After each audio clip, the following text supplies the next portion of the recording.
Hello friends, welcome to रोशन की class YouTube channel.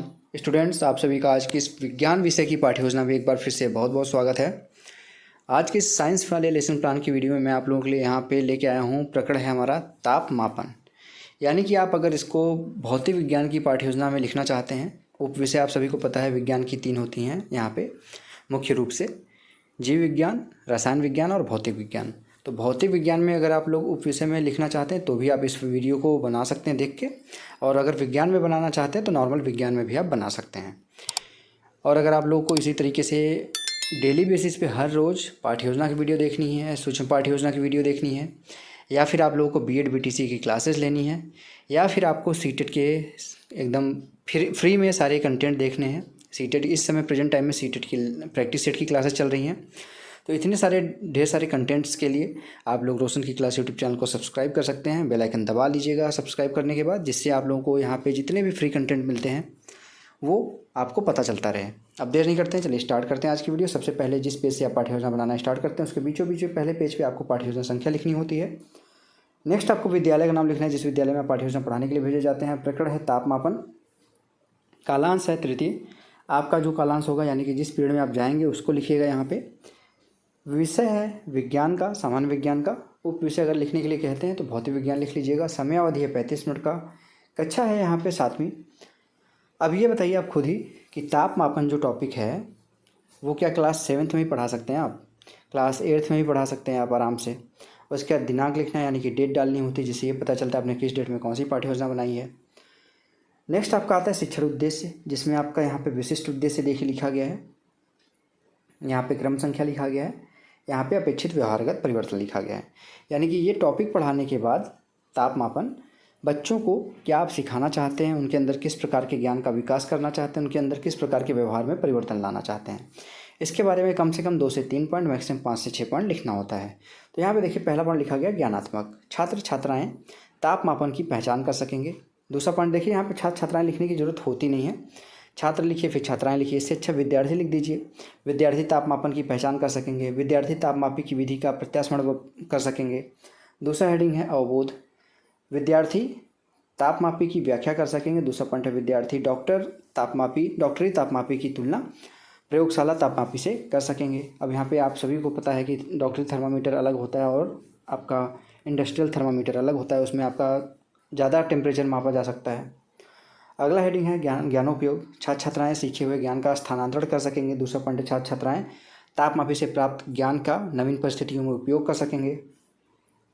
चौथा point है कौशल, छात्र छात्राएँ तापमापी का चित्र बना सकेंगे। दूसरा पॉइंट छात्र छात्राएँ तापमापी की बनावट और कार्य प्रणाली के अध्ययन में रुचि ले सकेंगे। पाँचों पॉइंट है अभिरुचि। अभिरुचि में देखिए लिखा गया यहाँ पे छात्र छात्राएँ ताप मापने की विधि को सीखने में अपनी रुचि बनाए रखेंगे। दूसरा पॉइंट छात्र छात्राएँ दैनिक जीवन में प्रयुक्त तापमापी से में गुणों का पता लगाने में रुचि ले सकेंगे। नेक्स्ट पॉइंट है अभिवृत्ति, छात्र छात्राएँ ताप मापने और तापमापक यंत्रों उपकरणों के प्रति वैज्ञानिक दृष्टिकोण का विकास कर सकेंगे।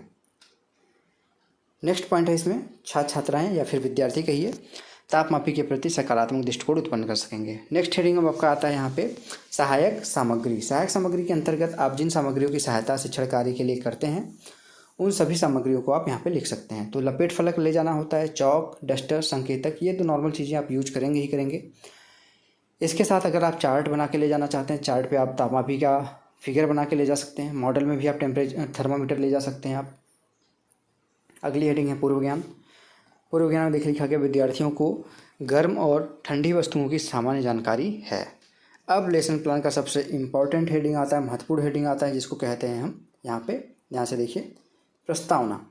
इसको 3 कॉलम में डिवाइड किया गया है। प्रस्तावना को प्रस्तावना प्रश्न कहते हैं, पाठ प्रस्तावना प्रश्न कहते हैं, तीनों चीज़ें सेम होती हैं।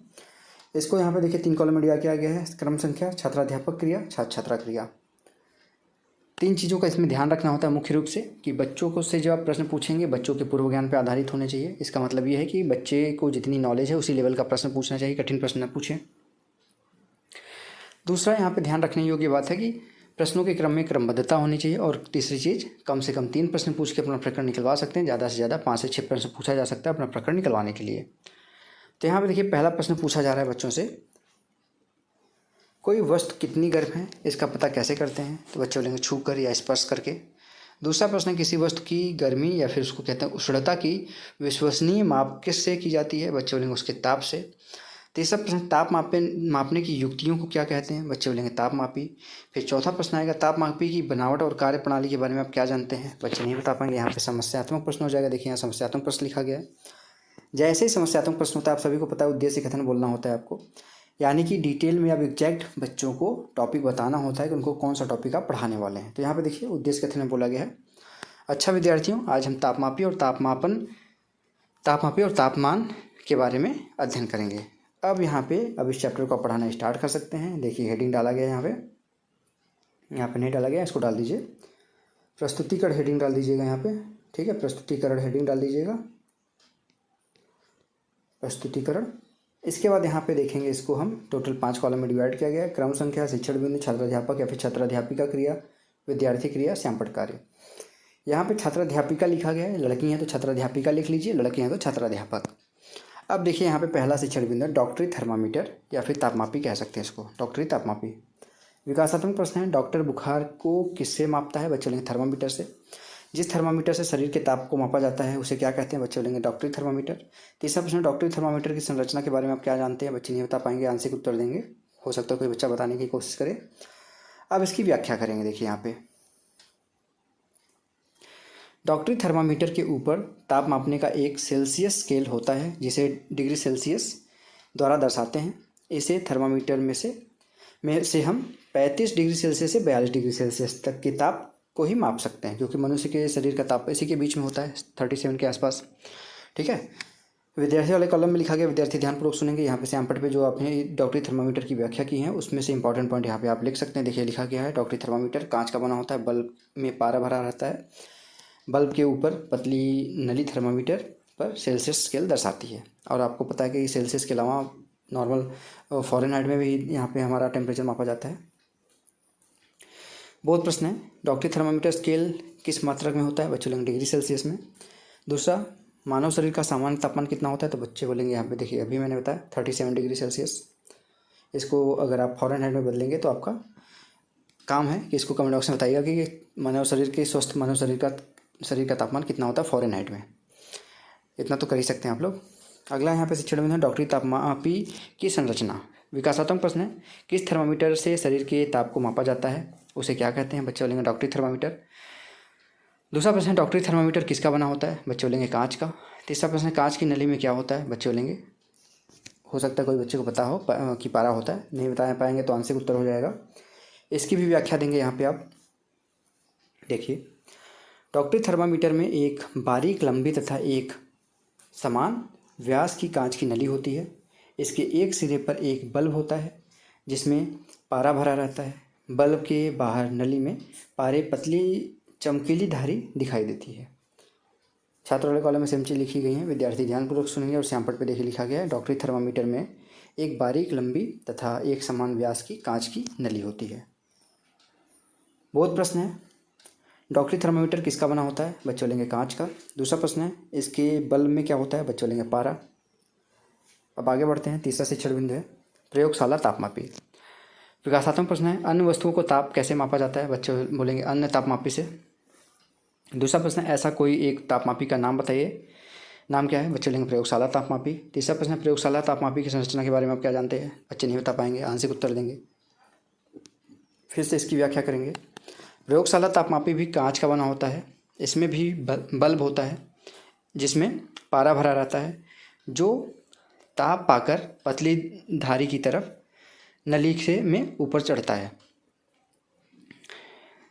तापमापी इसी तरह कार्य करता है ना, गर्मी देंगे आप तो क्या होता है, पारा जब पारे को हीट देंगे तो वो ऊपर की तरफ बढ़ेगा, तो इसी से तापमापन करते हैं। कहाँ पढ़ रहे थे? यहाँ पे धारी की तरफ नली में ऊपर चढ़ता है। इसके ऊपर भी सेल्सियस स्केल होता है, लेकिन प्रयोगशाला तापमापी अपेक्षाकृत अधिक लंबा होता है। इस पर -10 डिग्री सेल्सियस से 110 डिग्री सेल्सियस तक का ताप ही मापा जा सकता है। जल का ताप भी मापा जा सकता है इससे, क्योंकि आप सभी को पता है कि इसी के बीच में आता है नॉर्मल जल का तापमान। अब यहाँ पे देख लीजिए, प्रयोगशाला तापमापी का यहाँ पे बताया गया है कैसे बना रहता है। श्यामपट्ट पे कांच का बना होता है, बल्ब में पारा भरा रहता है, बल्ब के ऊपर पतली नली होती है, तापमापी के ऊपर डिग्री सेल्सियस में मान लिखे रहते हैं। बहुत प्रश्न है। प्रयोगशाला तापमापी अपेक्षाकृत होता है, बच्चे बोलेंगे अधिक लंबा। दूसरा प्रश्न है प्रयोगशाला तापमापी में भरा रहता है, बच्चे बोलेंगे पारा।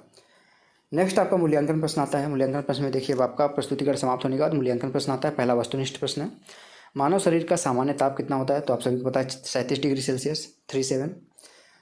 प्रयोगशाला तापमापी में भरा रहता है, तो आप सभी को पता है पारा ही भरा रहता है। रिक्त स्थानों की पूर्ति करने वाला प्रश्न है, डॉक्टरी थर्मामीटर के ऊपर ताप मापने का एक डैश डैश डैश स्केल होता है, तो सेल्सियस स्केल होता है। प्रयोगशाला तापमापी की कांच का बना होता है, तो सत्य है ये भी। लघुतरात्मक प्रश्न है, थर्मामीटर के किस भाग में पारा भरा रहता है? दूसरा प्रश्न है प्रयोगशाला तापमापी की संरचना कैसी होती है? और लास्ट क्वेश्चन यहाँ पे आता है आपका हेडिंग गृहकार्य यानी कि होमवर्क। इसमें देखिए एक प्रश्न दिया गया है, प्रयोगशाला तापमापी की डॉक्टरी थर्मामीटर से तुलना करें। लास्ट में पर्यवेक्षक यहाँ पे टिप्पणी करेगा और यहाँ पे अपना हस्ताक्षर कर देगा। तो ये हो गया पूरा का पूरा लेसन प्लान विज्ञान विषय का। अगर आप लोगों को वीडियो अच्छी लगी तो प्लीज़ इस वीडियो को लाइक करके कमेंट बॉक्स में जरूर बताइएगा कि आप लोगों को वीडियो कैसी लगी। इसके अलावा अगर आप लोगों को कोई वीडियो बनवानी है तो उसके बारे में भी आप कमेंट कर सकते हैं। मैं 1 से 2 दिन के अंदर रोशन की क्लास यूट्यूब चैनल के माध्यम से आपकी वीडियो आप तक पहुँचा दूँगा। आपको सिर्फ एक छोटा सा काम करना है कि इस वीडियो को के नीचे सब्सक्राइब बटन होगा, उस पर क्लिक करके सब्सक्राइब कर लीजिए। साथ ही साथ बेल आइकन दबा के रखिए और इस वीडियो की PDF आपको रोशन की क्लास टेलीग्राम चैनल से बिल्कुल फ्री में मिल जाएगा। तो स्टूडेंट्स मिलते हैं नेक्स्ट वीडियो में, तब तक के लिए आप सभी का बहुत बहुत धन्यवाद। जय हिंद, वंदे मातरम।